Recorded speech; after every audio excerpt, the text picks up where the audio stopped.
አሁን በተለያዩ ሀገራችን አካባቢዎች ምርት የሚሰበሰብበት ወቅት ነው። ወቅቱን ያልጠበቀ ዝናብ ለአርሶ አደሩ ስጋት እንዳይሆንና አርሶ አደሩ ምርቱን በወቅቱ እንዲሰበስብ ምን አይነት መረጃ ተደራሽ እየሆነ ነው የሚለውን ለማየት እንግዳ ጋብዘናል። እንግዳችን የኢትዮጵያ ሜትሮሎጂ ኢንስቲትዩት ምክትል ዳይሬክተር ዶክተር አሳምነው ተሾመ ናቸው።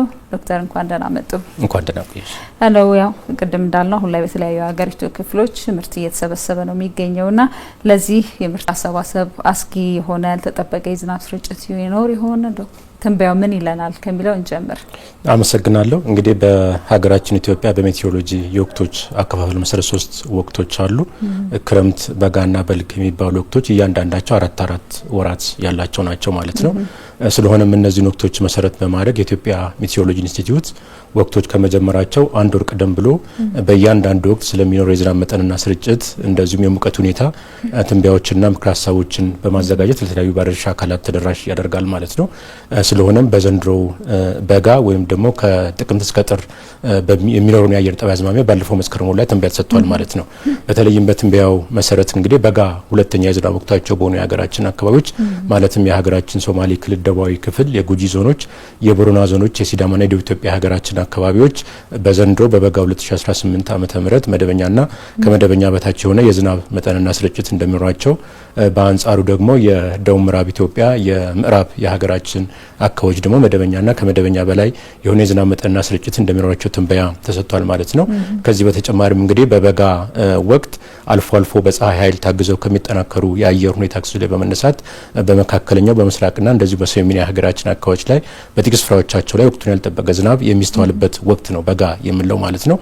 ስለሆነም እንግዲህ ባለፉት ቀናት በብዙ የሀገራችን አካባቢዎች ላይ ባይሆንም በጥቂት የመካከለኛውና ምዕራብ አማራ፣ የቤኒሻንጉል ጉሙዝ ክልል ዞኖች፣ የምዕራብ ኦሮሚያ በጥቂት አካባቢዎቻቸው ላይ ከቀላል እስከ መካከለኛ መጠን ያለው ዝናብ ወቅቱን ያልጠበቀ ዝናብ ተስተውሏል ማለት ነው። የሆነ ሆኖ ግን ተጽዕኖ በጣም አነስተኛ እንደነበረ ነው ከስፍራ የሰበሰብናቸው የሜትሮሎጂ መረጃዎች የሚጠቁሙት ማለት ነው።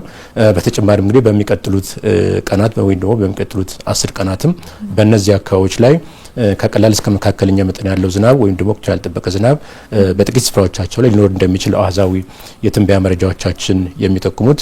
የሆነ ሆኖ የኢትዮጵያ ሜትሮሎጂ ኢንስቲትዩት በየዕለቱ በየ10 ቀኑና እንደዚሁም በየወሩ ከአጭር እስከ ረጅም ጊዜ ትንበያዎችን በማዘጋጀት በአጠቃላይ ለማህበረሰቡም ለአርብቶ አደሩና ለአርሶ አደሩ መረጃዎችን ተደራሽ እያደረግን እንገኛለን ማለት ነው። የሆነ በጥቂት የምዕራብ አማራ፣ የቤኒሻንጉል ጉሙዝና የምዕራብ ኦሮሚያ ዞኖች ላይ በሚቀጥሉት ቀናትም እንደዚሁ ከቀላል እስከ መካከለኛ መጠን ያለው ዝናብ ይኖራል ማለት ነው። መረጃዎቹ በመልኩ ነው ለአርሶ አደሩ ተደራሽ እየተደረጉ ያሉት? አመሰግናለሁ። እንግዲህ የኢትዮጵያ ሜትሮሎጂ ኢንስቲትዩት ከተለያዩ መንግስታዊና መንግስታዊ ካልሆኑ ተቋማት ጋራ በቅርበትና በቅንጅት እየሰራ እንገኛለን ማለት ነው። በተለይም ኢንስቲትዩቱ ከዋናው መስሪያ ቤት በተጨማሪ በክልል ደረጃም 11 የሜትሮሎጂ አገልግሎት ማዕከላቶች ስላሉ በዋናው መስሪያ ቤትም በክልል በሚገኙ የሜትሮሎጂ አገልግሎት ማዕከላትም በየዕለቱ ትንበያዎች እየተዘጋጁ ለተለያዩ ባለድርሻ አካላት ተደራሽ እያደረግን እንገኛለን ማለት ነው። በተለይም ከግብርና ሚኒስቴር ጋራ በየዕለቱ መረጃዎችን እንለዋወጣለን። ከአደጋ ስጋት ስራ አመራር ኮሚሽን፣ ከውሃ ኤነርጂ ሚኒስቴር እና ከሌሎች ተቋማት ጋራም በቅርበት ስለምንሰራ በየዕለቱ የሚዘጋጁትን ከአጭር እስከ ረጅም ጊዜ ትንበያዎችን ለማህበረሰቡ ተደራሽ እያደረግን እንገኛለን ማለት ነው። ከዛ በተጨማሪ በተለያዩ የሚዲያ አማራጮችን እንደዚሁ እንጠቀማለን። የቴሌቪዥን፣ የሬዲዮችን እንደዚሁ ደግሞ የሞባይል አፕም ስላለ ማህበረሰቡ አርሶ አደሩም የተለያዩ የአየር ሁኔታ መረጃዎችን የሚፈልጉ አካላት ሁሉ መረጃዎችን ከተለያዩ ከሬዲዮችን ከልዩ ልዩ መገናኛ ብዙሃንም እያሰራጨ እንገኛለን ማለት ነው። የአርሶ አደሩ የቅድመ ጥንቃቄ ስራዎችስ ምን መሆን አለባቸው ይላሉ?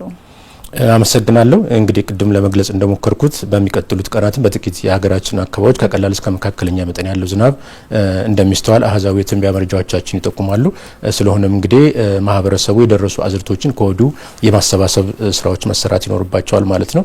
በአንጻሩ ደግሞ እንግዲህ የሚኖረውን የዝናብ መጠንና ስርጭትም በአግባቡ በመሰብሰብ ለተለያዩ ነገሮችም እንደዚሁ መጠቀም ይቻላል ማለት ነው። በተለይም ከአሉታዊ ነገሩም በተጨማሪ ወደ አዎንታዊ ነገርም ቀይሮ ከቀላል እስከ መካከለኛ መካከለኛ መጠን ያለው ዝናብ ቢሆንም ለተለያዩ ነገሮች ለጓሮ አትክልቶች፣ ለመጠጥ ውሃም ለልዩ ነገሮችም እንደዚሁ መጠቀም ያስፈልጋል ማለት ነው።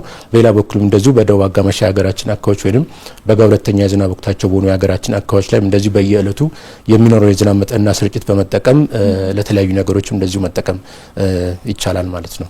ዶክተር አሳምነው ተሾመ የሜትሮሎጂ ኢንስቲትዩት ምክትል ዳይሬክተር ስቱዲዮችን ድረስ ተገኝተው ለሰጡ ማብራሪያ እናመሰግናለን። እኔም አመሰግናለሁ።